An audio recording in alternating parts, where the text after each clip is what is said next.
Raise your hand if you've got a little belly fat you want to lose. You've gained some belly fat with age. You're frustrated because things like restricting calories and exercise aren't really working anymore. This episode is for you because belly fat isn't about eating less food. It's not about doing more ab exercises. There are actually 7 root causes that drive fat to your midsection, and most of them have nothing to do with what you're eating or how you're training. Today, I'm breaking down each cause from stress to sleep to hormones and more, and giving you specific solutions that actually work to finally drop that belly fat.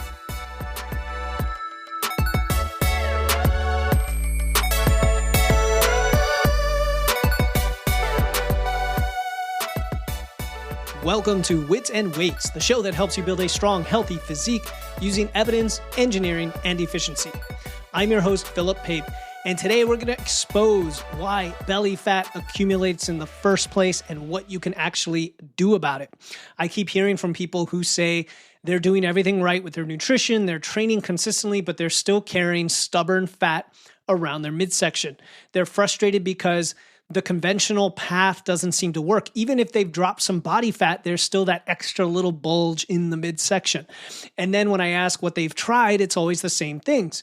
I've tried going even harder on the diet. Maybe I've added some cardio. Maybe I've added some, resistance training in the ab area, including loaded ab work, which I highly recommend, but it doesn't necessarily address the root cause. And today I wanted to walk you through what those are. I wanted to walk you through 7 root causes of belly fat accumulation just to get a better understanding of where this all comes from and why it tends to change and increase with age and with menopause and with all of these other factors. We're going to talk about things like stress and sleep and hormones, of course, but we also are going to understand the physiological mechanisms and then how do we counteract them? And what is your biggest constraint? What is the thing that you want to do to get very specific and intentional for the cause that makes the most sense for you so you can start seeing progress? The one thing I'm not going to cover today is genetics. Honestly, I was going to have it on the list and I thought, well, you can't really change your genetics and there are different body types and shapes and people hold fat in different areas. I really wanted to focus on the things you can completely control today. So let's start with understanding why our general understanding and discussion on social media about belly fat is kind of incomplete. I hear a lot of, I'll say newer coaches or maybe less informed people saying that belly fat is purely about energy balance and body fat like any other fat. And unfortunately, that's not the case. I've seen it firsthand. I've experienced it myself being a guy in my 40s. And it isn't just this linear thing like, okay, do all the other things right and the belly fat's going to come off. Not necessarily. So what do those look like? Well, eating more nutritiously, eating fewer calories if you're trying to go into a deficit, maybe moving more in the right way, doing your training, all of that, and it's going to slowly disappear as you drop body fat. And on one hand, absolutely those are the things you want to be doing to drop body fat in general, which is great for your health. Obviously, it supports your physique, for your hormones, everything else. But it's only part of the equation. Belly fat, okay? This is visceral fat around your organs as well as the subcutaneous fat under your skin, okay? I want to make sure we cover both, right? The visceral fat is the more dangerous fat, but subcutaneous fat is also visible, and we don't all like that for if we're trying to get leaner, stronger, fitter, and we want to have that physique that represents that we are a lifter, we are somebody who's fit. And so both types of fat are going to respond to many, many factors, hormonal, metabolic, lifestyle, because your body doesn't just store fat randomly. It makes, I'll say, strategic decisions. I mean, it's passive. It's based on what your body is just doing on its own, based on your stress levels, based on your sleep quality, based on the balance between your hormones, based on your daily movement. And when any of these factors are off, your body will preferentially store fat in your midsection. This is a body fat distribution problem primarily. And no amount of ab crunches, no amount of calorie restriction is going to fix it if you're not addressing the root causes. And I know this because I've seen people who go on pretty aggressive deficits and actually lose a lot of weight or body fat, and they're at a quite lean, almost sickly or dangerously so level, and they still have a little bit of extra fat on their body in their belly area. Now, I don't want to confuse this with people who have body image issues or dysfunction in that case. That's outside my scope. If you're dealing with body dysmorphia or any of those issues or come from the physique competitor world, Again, that's outside today's scope. You might have different issues to work through. Today, we're going to work through just what are the basic 7 causes systematically of excess belly fat, why they matter, what's happening in your body, and then what you can do about it. All right. Root cause number 1 is the big one: chronic stress and elevated cortisol.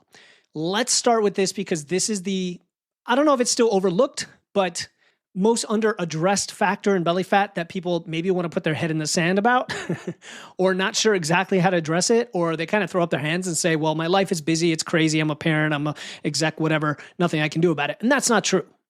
When you're chronically stressed, whether it is from work, relationships, finances, or even, yes, under eating and overtraining, your body releases cortisol. Now, cortisol, as I said many times recently, it's not a bad thing. It's part of the cascade of hormones in your body. It's a signaling messenger. It is your stress hormone. And in the short term, it is actually protective. We need to have stress sometimes to protect ourselves. It mobilizes energy. It helps you deal with threats, right? The fight or flight. But when it stays elevated, you're just back to back to back, keeping that sucker pumped up for weeks or months. It tells your body to store fat centrally. And this is actually part of its protective mechanism taken to an extreme. So where does this store it? Around your abdomen. This is an evolutionary response. Your body thinks resources are scarce or you're under threat. So it protects the vital organs by padding them with readily available energy. And here's the interesting thing. It happens even if you're in a calorie deficit. Elevated cortisol can make it pretty close to impossible to lose belly fat, even if you're in a deficit, regardless of how much you're eating or exercising, because of the stress component. And I don't have to tell you that stress, well, maybe I do have to tell you, stress impacts just about everything we're trying to do here with body composition. It affects your metabolism as well. So it's a vicious cascade where you often then have to eat less and less just to try to maintain your deficit. So we don't want that. So what do we do about this? Now, here's where, the hook of the episode is without dieting or exercise. The premise, if you're listening to Wits and Weights always, is that you are resistance training no matter what. To me, exercise is excessive cardio, it's running, it's doing more than you need to, it's exercising inefficiently. It doesn't mean you need to be sedentary. I'm not advocating for that as well. What I'm suggesting is doing more exercise or more of the wrong type of movement isn't going to help your belly fat situation, but having the foundations in place is going to help. So first, we do have strength training that is worth mentioning, progressive overload, resistance training. This builds resilience. This builds resilience in your body to all sorts of things. Insulin resistance is one of them, but stress is another because it improves your body's stress response and the recovery capacity. Sound familiar? If you have listened to the podcast of the past few weeks, I've been covering these topics a lot recently: stress and recovery and sleep, because they are so important. And I think I didn't give them enough attention in the past. Strength training is also a structured outlet for physical stress that your body can adapt to. It is anabolic. It's kind of like sprinting. Very efficient, very anabolic, very helpful. Walking, very anabolic, very efficient, very helpful. Running, no, very injurious, causes high stress response. 90% of people don't know how to do it right, so it causes injury, right? For the 10% of you that do, good on you. You're the exception to the rule in society. So strength training is definitely number 1, and that's going to be a common thread throughout the episode, to be honest, that affects all of these. Secondly is mindful stress reduction. Now, this does not mean that you have to meditate for an hour every day. I personally don't like meditating, but I will find some time to disengage. I will find some time, 5 minutes even, to do box breathing. You all have apps on your phone. The irony is that as much as we are stressed because we're using our smartphones, there are some helpful tools like the Breathe app on the iPhone. And there's lots of famous apps out there that help you with breathing. And I'm actually developing a brand new fitness app that for sure is going to have elements of this built in to help you develop those skills. But something simple like taking walks outside without your phone. And I know I say, hey, listen to your podcast while you walk. It's a great stack, but also walk without your phone. Just enjoy what you see around you. We saw a comic in the paper. Yeah, the physical paper. My girls like to read the comics. And I forget which comic it was, but there was a grandmother walking with her grandson out in the woods. And you had a deer and birds and chipmunk squirrels. You had all this great flowers and everything.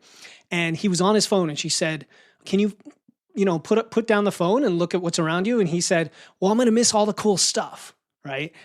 The big irony that there is so much in nature to bring you, let alone the vitamin D and the relaxation and the mindfulness and the reduction in stress. What else can you do? You can journal. A lot of people love journaling in so many different ways. Literally just writing down your thoughts for 5 or 10 minutes before bed or earlier in the day to process your day and help kind of dump it out of your brain onto a piece of paper. And that might actually help you let go of some things before you go to bed. The third element here of stress, of reducing it, is having consistency in your daily routine. I can't stress, pun intended, this enough. Your body craves predictability. When you eat, when you sleep, when you train, do them at roughly the same times every day you do them. And then your cortisol will naturally regulate itself. So the bottom line here is that stress management isn't just mental health advice, although it's huge for your mental health. It also then directly affects your fat loss strategy and your cortisol and thus your belly fat. All right, root cause number 2. So 1 was stress. Number 2 is, of course, you know what it's going to be. It's the other S word. It's sleep, poor sleep quality, and sleep restriction.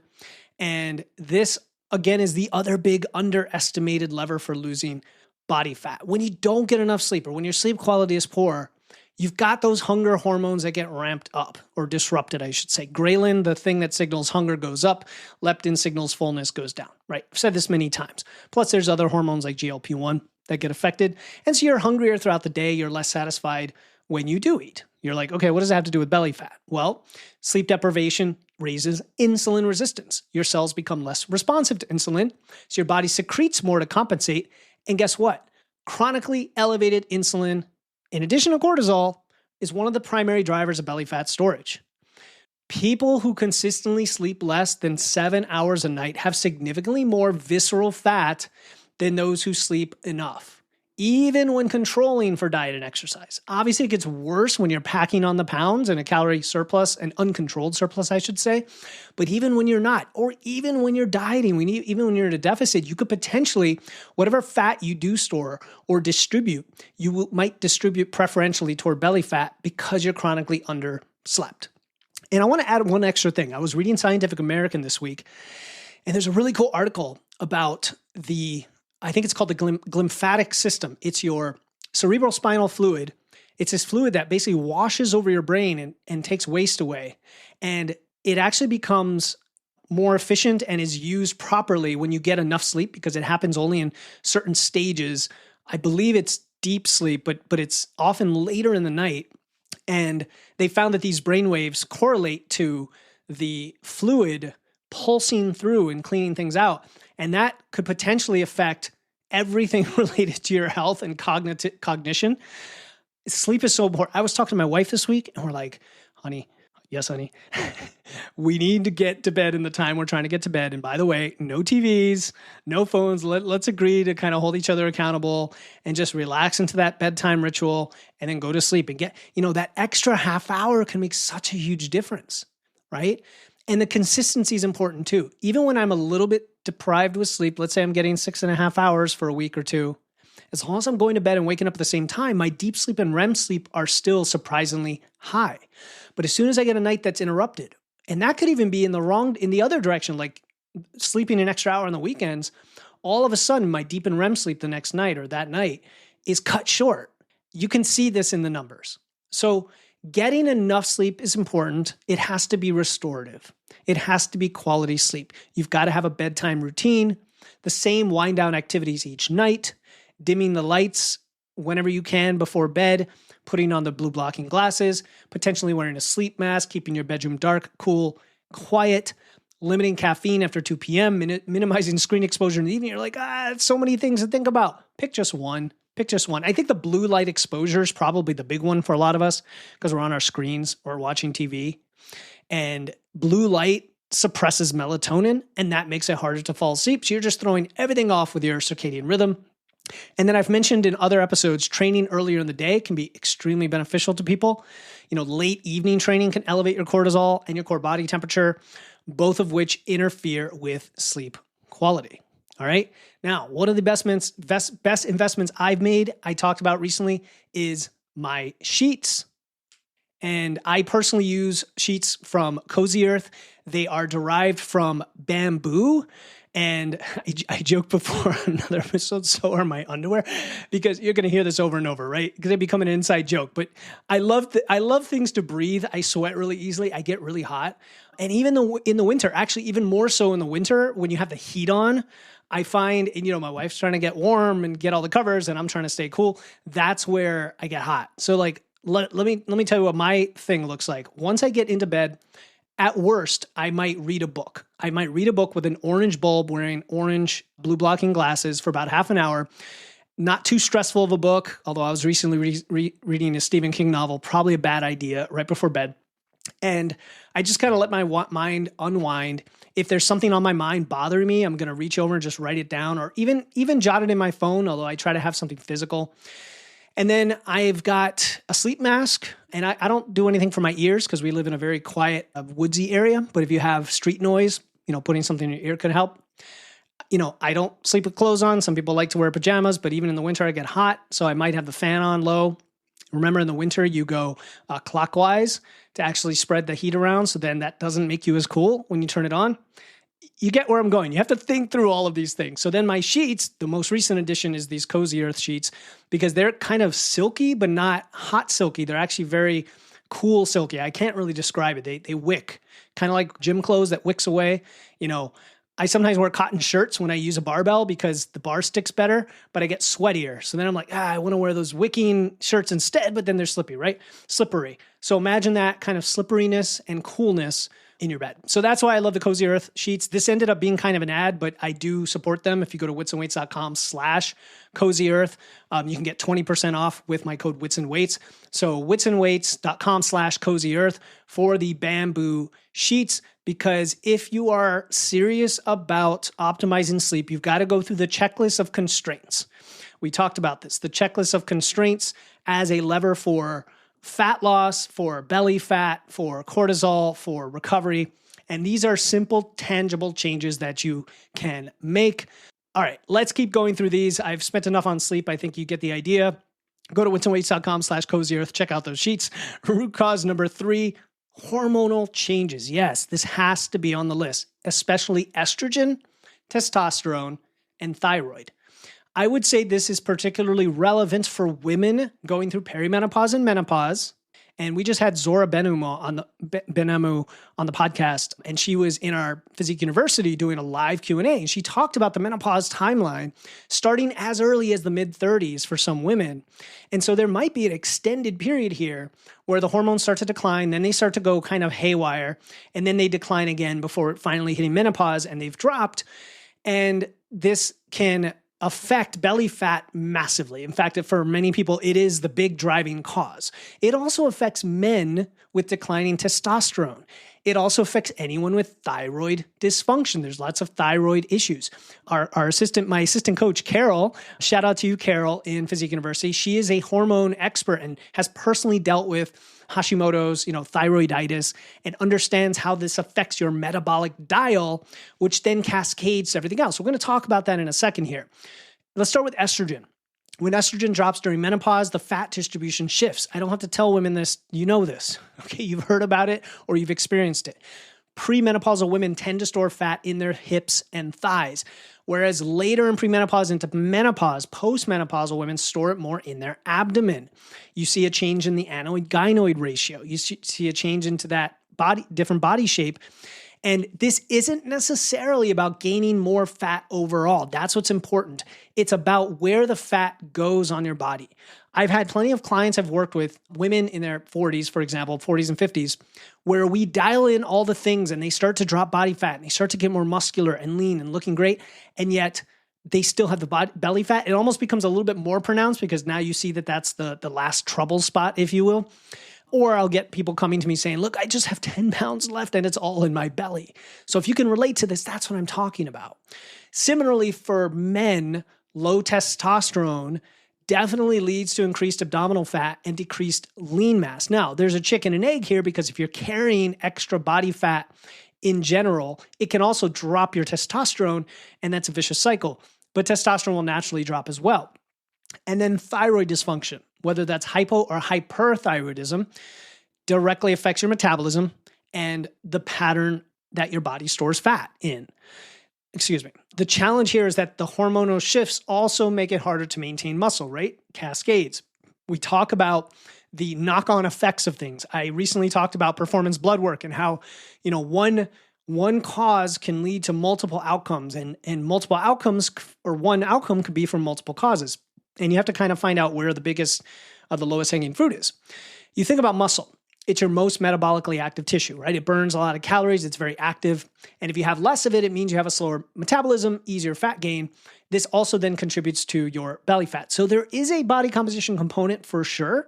And that's why it's good to do all the basics no matter what, because they will give you a great foundation to figure out what is my remaining constraint on this list when it comes to belly fat that we want to get rid of. All right. So what do we do about the hormones? Well, you know what I'm going to say. We've already talked about strength training, non-negotiable. It keeps your hormones as favorable as possible within the constraints of aging, meaning everybody's going to have a different hormonal profile, and women especially are going to have those drops and those volatility among the different hormones that may and almost likely will require at some point hormone replacement therapy, right? Bioidentical hormone therapy. I don't want to say that everybody has to have it. There are women in our group that I know, have felt no difference across the ages. Would they benefit from HRT? Maybe, but they're not screaming to have it, whereas others are. Now, there could be things that are non-symptomatic, like the belly fat, that maybe could be, assisted by hormone therapy. And we're not even going to get into things like the GLP-1s today, which is probably another area ripe for study when it comes to visceral fat and fat distribution. I don't think we have the data for it yet. There's a really good conversation with Karen Martell coming out soon where we actually got into some of that, which is fascinating. So follow the podcast and catch that episode soon on a Friday. But strength training protects your muscle. It helps you build new muscle. It counteracts the hormones. It gives you anabolic hormone signaling, growth factor, testosterone, which is hugely beneficial for men and women. It supports your thyroid. So that's training. Fine. What about the other stuff? Protein, we talked that to death, but it's worth bringing up again, especially if you're newer to the podcast. Getting sufficient protein is huge. It's huge, especially if you're in peri and postmenopause, believe it or not. Aiming for that 0.7 to 1 gram per pound of body weight a day. Also adding creatine potentially. All of this just to support your performance in the gym so that you can build and maintain the muscle mass, support recovery, and thus support your hormones. And then the other piece here is hormone replacement therapy, or even thyroid medication, whether it's, desiccated, more natural thyroid, if that's enough for you, or synthetic versions of thyroid, or other interventions that you should just not dismiss. Like, don't dismiss these options if you're struggling despite doing everything else right. You're doing all the things and still something's off. It's definitely worth getting it checked, if nothing else, right? Get your hormones checked, if nothing else. So hormones are really important. It's really an entirely separate episode potentially. And actually, since I name dropped Karen Martell, the episode she and I get into, what do we talk about precisely there? We're actually talking about menopausal hormone therapy. So it's more geared toward women, of course, but the idea applies to men as well when it comes to TRT. Get it checked, guys. Get it checked. I know lots of guys that are on various levels of TRT. I can connect you with some people. There's some great people in the industry that deal with this in an objective, evidence-based way. So again, don't dismiss any of these tools if you need them once you've dialed in the basics. All right. That's number 3, hormones. Root cause number 4 is insulin resistance and hyperinsulinemia. So insulin, what is this? Insulin is your storage hormone. Again, when I talk hormones, there's no good or bad. There's how they are expressed based on your behaviors, your lifestyle, your genetics, etc. So insulin is your storage hormone when you eat, right? Especially when you eat carbohydrates. All right, carbohydrates, not good or bad. They're actually super beneficial, actually. So I guess they are good, but there's a lot of it depends there, right? So when you eat, especially carbs, your pancreas releases insulin to shuttle the glucose into your cells for energy or for storage. And I say it that way because you can immediately use it as energy or you can store it as fat. When insulin is chronically elevated, either because you're eating constantly throughout the day, right? And maybe you're in a surplus, or because your cells have become resistant to insulin signal. These are I'm going to say these are two different things. There's reasons insulin can increase that are okay, that are fine, right? And your blood sugar, for example, as measured by blood sugar. And I talked all about this with Ben Zeal, who has type 1 diabetes, where he basically said, look, if you're lifting weights, if you're walking and you're healthy and you don't have type 1 diabetes, you don't even have to worry about your blood sugar. And I know that's controversial in some spaces where blood sugar is everything, blood sugar management and all this. But honestly, it matters more when you've got deficiencies and we've got issues going on, because that is when you worry about, fat storage, which again does come down to energy balance, but there's a way to be metabolically efficient versus inefficient in terms of your metabolism, where you store fat, and how sensitive or not you are to the insulin. And that's where I'm going here, okay? It's not carbs make you fat. That is not where I'm going. In fact, if you lift weights, insulin is your friend when it comes to carbs because of the shuttling and storage mechanism. You pull them into your muscles, you pull them into glycogen, where you store and use them during your heavy training sessions and get the most out of them. And your muscles are like huge batteries or sinks for that glucose. But when we're talking about belly fat, especially liver fat and visceral fat, that is where insulin loves to store the excess, especially when you're insulin resistant. So you can have insulin resistance even when your fasting glucose looks normal. I want to kind of disconnect some of these concepts, and this is where it gets complicated with blood work. Your body is just secreting more insulin to keep the glucose in check, right? And this is called hyperinsulinemia, and it's actually a precursor to type 2 diabetes, so it's part of prediabetes. Now, I did a whole episode about how you can reverse or prevent prediabetes while eating carbs. Go check that out. If I remember, I will include a link in the show notes where we talked about all the lifestyle factors that really affect all of this. But number one on the list, which you're going to notice a pattern here, is of course strength training. And this is the cool thing, guys, is that you don't have to do all this. You don't have to do any exotic exercise or running or cardio or anything. As long as you're lifting weights, you're going to bang out a lot of these root causes in terms of the first line of defense, right? Like you've got that out of the way as a constraint. Now you can move to the next thing. When you're lifting, your muscles become insulin sensitive. They pull the glucose out of your bloodstream without needing as much insulin. All right, that's the important thing here. The other huge thing for insulin is, of course, non-exercise activity thermogenesis. NEAT. NEAT is neat. We love NEAT. Walking after meals. Set a timer to stand and move twice an hour. Every 30 minutes, move for 2 minutes. These small bouts of activity are going to trigger the glucose uptake without spiking the insulin, right? It's kind of like unlocking. I think it has to do with calcium channels. Don't quote me on that. But it's a signal, like many of these things. Sitting all day is a signal that's not good. Moving a lot is a signal that tells your body to be more anabolic, more sensitive to insulin, to use all of these things. And guess what? To not store your fat in your belly. To not store your fat in your belly.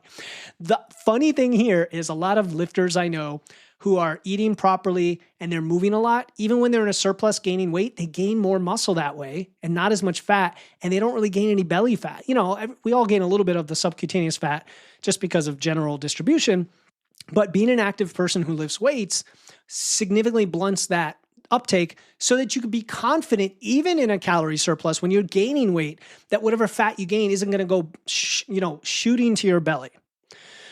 The other thing is when we talk about blood sugar and insulin, I do still believe it's important to have pretty balanced meals, significant amount of fiber, right? Which you can't get on a carnivore diet. You can't get any fiber in a carnivore diet. I think fiber is so important for so many reasons: gut health, digestion, your bowel movements, your gut microbiome, and of course, stable blood sugar, which really comes more from balancing fats and carbs as well as the protein. And since you have to have protein anyway, might as well have them all together. Don't be eating one macro meals, And if you have less blood sugar volatility, even if you are eating a lot, like those guys, raise your hand and have to eat 4,000 calories, okay, it's fine. Don't worry about your insulin.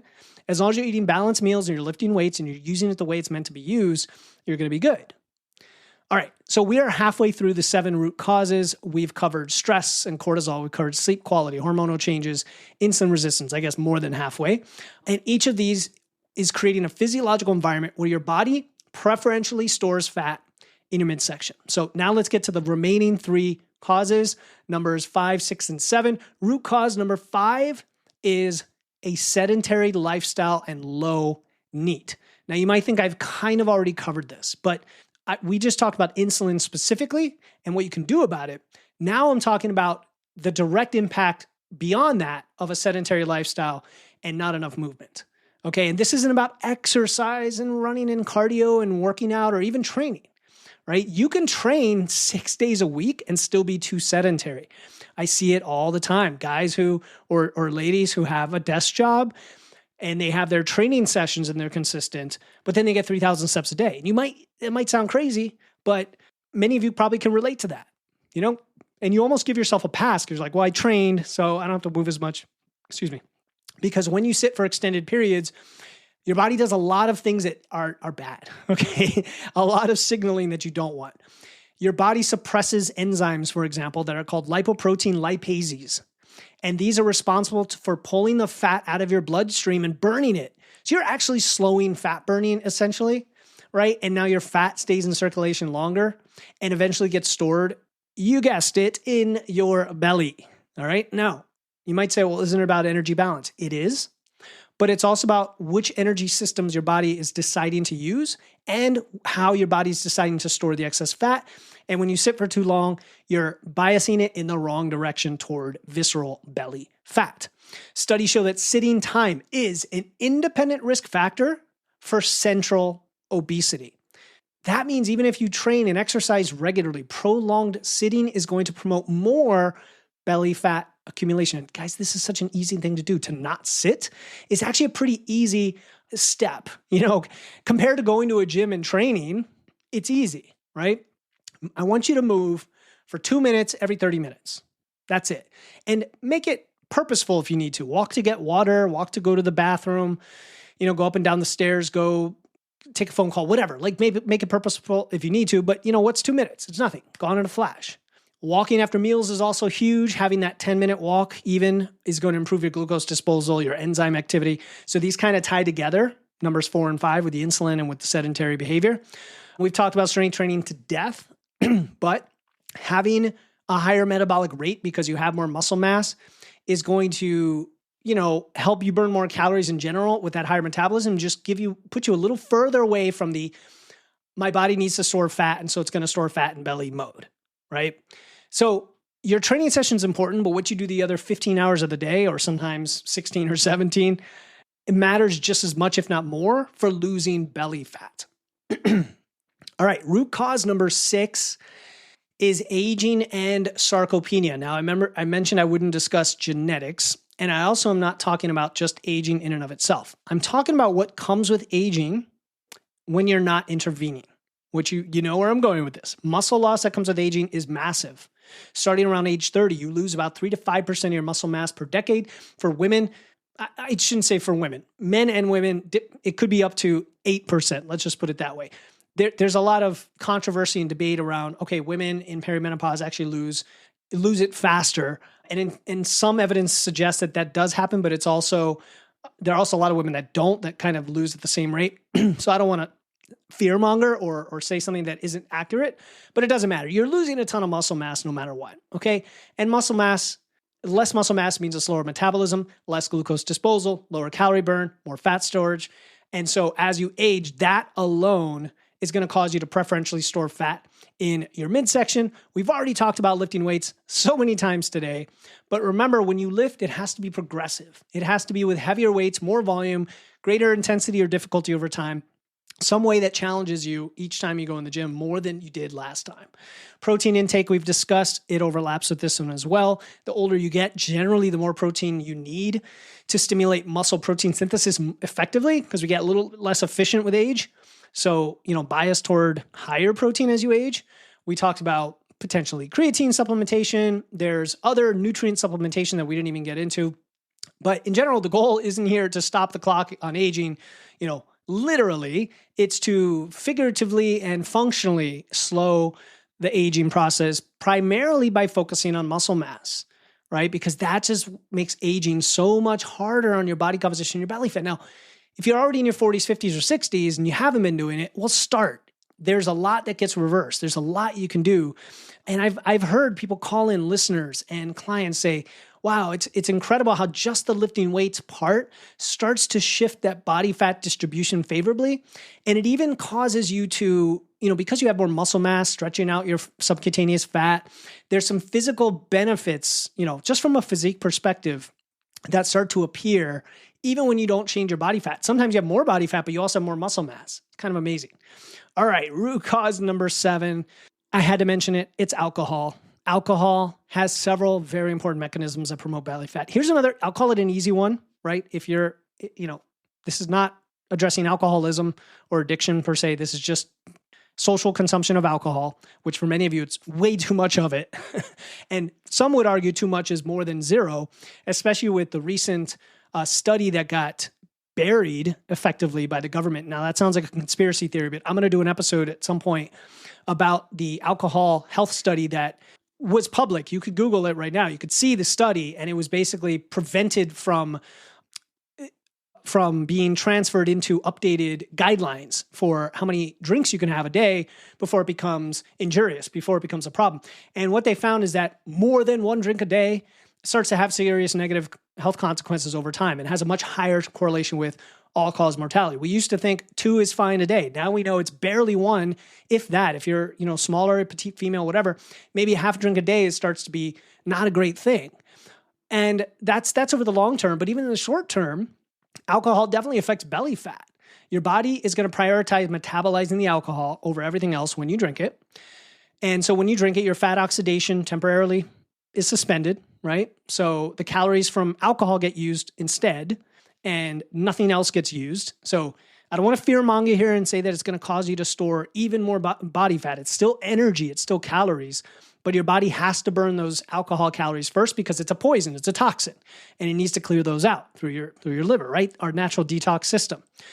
So that's one thing that's important, calories in general. But secondly, and probably more importantly for belly fat, is alcohol raises cortisol. It lowers testosterone, particularly in men, and these favor central fat storage.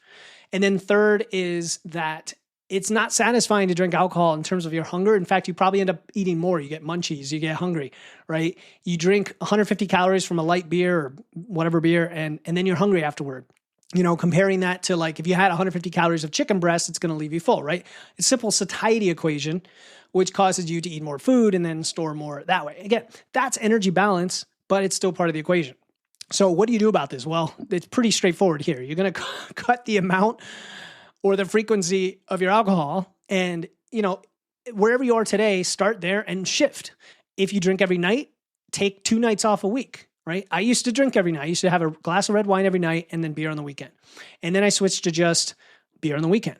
And then I switched to 1 a weekend. Then I switched to non-alcoholic beer. And now I might have 1 non-alcoholic beer every other week because I just don't desire any of it anymore. And even the non-alcoholic beer, it's more like, well, I'm kind of bored of what's available, so I'm going to go with that because it has an interesting flavor, right? You kind of lose the desire for it, which is a good thing because you don't need alcohol for anything. You don't need it to enjoy time with people. You don't need it for the flavor necessarily. You might say you do, but then when counteracted with the negatives, right? Anyway, you can hear where I'm going with this. I think it's a great idea to try to reduce it, if not eliminate it. It's really your choice. It's got to be personalized to you and where you are today. If you're having 3 drinks when you go out to eat tonight, have 1 or 2. Make that a intentional plan. Give yourself a Post-it note, a reminder, something on the kitchen. Tell your accountability partner, your spouse, whatever. Say, hey, I know I like to drink. Just remind me that I'm going to have 1 and I'm going to have seltzer water or diet soda for the rest. And maybe I'm going to start with the water or the, the seltzer diet soda just to kind of get the act of the drinking going with a non-alcoholic beverage. Right. And you can, if you're drinking for, because it's relaxing or it calms you down, you know how many more things can do that without the side effects? I mean, drink wise, there's what I love is called, what is it called? Cryo brew. It's brewed coffee, but you can have herbal tea, sparkling water, diet soda, and you can also do things, reading before bed, talking to your spouse. There's different ways to enjoy yourself without having to drink the enjoyment via alcohol. Because for most of us, it's just a habit. It's not something that you actually crave or want. And so you just work it through the behavior change process. So I'm going to actually mention one more thing. If you strength train consistently, it actually offsets some of the drinking, right? And if you eat well the rest of the week, it offsets it somewhat. And I don't want to say that as a license to drink. I just want to say that get the foundations in place regardless. So if we bring this all together, we've covered 7 root causes of belly fat storage that have nothing to do with just diet and exercise. It's chronic stress, poor sleep, hormone changes, insulin resistance, being sedentary, the sarcopenia that comes with aging and muscle loss, or that is sarcopenia, and alcohol intake. Now, you could argue that, alcohol is part of your diet and, sedentary lifestyle is part of exercise. But I'm talking about not having to do chronic metronomic cardio, sweating it out type exercise to burn more calories just because you're trying to lose belly fat. You don't have to do crunches and a whole bunch of ab exercises to try to lose belly fat. It's not going to work. It's not going to work. Whatever evidence you've seen that spot reduction might be a thing, it's minuscule compared to just training in general, watching your energy intake, and supporting these other things as needed, especially sleep and stress. And that creates the environment in your body where then fat storage preferentially happens in your midsection when you're not doing any of these things right, or when you're doing a lot of these things that work against you. And so you have to find the solution that is your biggest constraint right now, right? Not restricting calories more, not doing more ab exercises, but addressing the physiology that's driving fat to your belly in the first place. Now, a real health thing a tangent I want to cover before we conclude about belly fat. It's not just cosmetic, right? Visceral fat around your organs is metabolically active, and so it's inflammatory. It secretes inflammatory compounds. It disrupts your hormone signaling. It increases your risk of metabolic disease. It's a vicious cycle because the other things you're doing do those as well, but oftentimes they're happening because they're increasing the belly fat. So when you can address the 7 root causes, belly fat is often one of the first things that ends up going. I'm talking about the visceral fat, not necessarily subcutaneous fat. Because it's the most metabolically active, it actually responds fastest when you improve your sleep or your stress management or your training. So it might feel like belly fat is stubborn, but it could be more responsive than you think, and you might make faster progress than you think, but you've got to do it. You've got to take the action today. So those are the 7 root causes of belly fat, and you might be doing all these things and you might still not be seeing the results. If so, I think this is where another level of objective data can be helpful. And this is why I've partnered with Vitality Blueprint, so you can get performance blood work. All right, you can get a performance blood work analysis where we're going to look at your hormones, your inflammation markers, your metabolic health, all of the things that affect what we talk about today. And you might find that there's something that's not being addressed through something as simple as your nutrition. All right, and then we can get your biggest constraint and build a clear path forward. We don't want to guess. I definitely want you to do the things we talked about today: lift weights, get your steps, dial in your sleep, your stress, all the big pillars. But there are always layers on top of that, like the hormone replacement therapy, where you have to get a level deeper to get an answer. So go to winstonweights.com/bloodwork if you want that performance blood work analysis. It's a one-off thing where I put together a plan for you based on the results. You can hit me up with as many questions as you want. I'm effectively your coach in the short term based on the data. It's performance analysis. It's not medical analysis. There's actually a medical person on staff who will also be looking at your blood work from a healthcare perspective. So go to winstonweights.com/bloodwork if you want that today. And remember that losing belly fat, it's not about just doing more of the deficit. Right? It's not just about doing more ab stuff. It's root causes so that you can get leaner, get stronger, get healthier, and then drop that belly fat. Until next time, keep using your wits, lifting those weights, and remember that the strongest version of you is waiting on the other side. I'm Philip Pape, and this is Wits and Weights. I'll talk to you next time.